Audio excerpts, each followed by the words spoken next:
காட்டில் சிங்கம் வாழ்ந்து வந்துச்சு. சிங்கம் என்ன பண்ணுச்சுன்னா, ஒரு நாள் ஒரு ஆட்டை கூப்பிட்டு வாயை திறந்து காட்டி, என்னோட வாய் நாறுதா பார்த்து சொல்லு அப்படின்னு சொல்லிட்டு ஆட்டுகிட்ட கேட்குது. ஆடு என்ன பண்ணிச்சு, மோந்து பார்த்துட்டு ஆமாம் நாறுதுன்னு சொன்னோன்னே சிங்கமும், முட்டாள உனக்கு எவ்வளோ திமிரு அப்படின்னு சொல்லிட்டு பாஞ்சு கொதறி அதை கொண்டுடுச்சு. அடுத்த நாள் ஒரு ஓநாயை கூப்பிட்டு அதே மாதிரி என்னோடய வாய் நாறுதா அப்படின்னு சொல்லிட்டு கேட்குது. ஓநாயும் மூந்து பார்த்துக்கிட்டு இல்லை நாரவே இல்லை அப்படின்னு சொல்லியிருக்கு.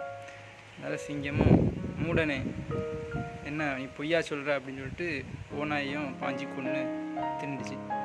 அடுத்த நாள் அதே மாதிரி ஒரு நரியை கூப்பிட்டு என்னோடய வாய் நாறுதா அப்படின்னு சொல்லிட்டு வாயை திறந்து காமிக்குது. நரி என்ன பண்ணுதுன்னா, 4 நாளாக எனக்கு ஜலதோஷம், எனக்கு எந்த வாசனையுமே தெரியல அப்படின்னு சொல்லிட்டு சொல்லுது. சிங்கம் என்ன பண்ணுது, நிறைய விட்டுடுது. இதிலிருந்து என்ன தெரியுதுன்னா, புத்திசாலிகள் ஆபத்தான காலங்களில் வாயே திறக்கிறதில்ல. அதுதான் இந்த கதையோட நீதி.